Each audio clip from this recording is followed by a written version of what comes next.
Barabara kabisa, hujambo na karibu mtazamaji popote ulipo. Ni Abraham na nafasi wa mwafaka wa kukupa habari zilizonipata sasa hivi. Na habari za kutisha zilizonipata sasa hivi ni kwamba mwanamume mmoja katika kaunti ya Bomet awakata wanawe vichwa.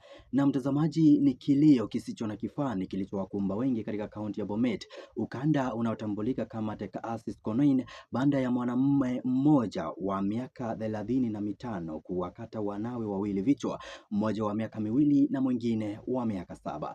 Na kulingana na uzungumzi wa kamanda wa polisi katika kaunti hiyo ya Bomet, Edward Imbwaga, mshtukiwa huyu anayetambulika kama Geoffrey Kipkomei aliweza kutumia kisu cha jikoni kutenganisha vichwa na miili ya wanawe wawili. Miili hiyo iliweza kupatikana jikoni baada ya tukio hilo la mauaji. Kulingana na habari za wanapolisi ni kwamba bibie Geoffrey hakuwa nyumbani wakati wa mauaji hayo, na baada ya kufika nyumbani aliweza kufuata matone ya damu yaliyomwelekeza moja kwa moja mpaka pale jikoni alipoipata miili hiyo miwili na baadaye kupiga ripoti. Miili hiyo iliweza kuchukuliwa na kupelekwa moja kwa moja katika hospitali ya Kapkatet, pale ambapo imehifadhiwa katika chumba cha kuhifadhi maiti ikingoja kufanyiwa upasuaji. Na mshukiwa aliweza kutiwa mbaroni na sasa hivi yu katika kituo cha polisi wakati ambao uchunguzi unaendelea. Na mtazamaji, ni hayo tu kwa sasa, nitaendelea kukupasha zaidi. Jina langu ni Fini Neshnesh na kutakia wakati mwema.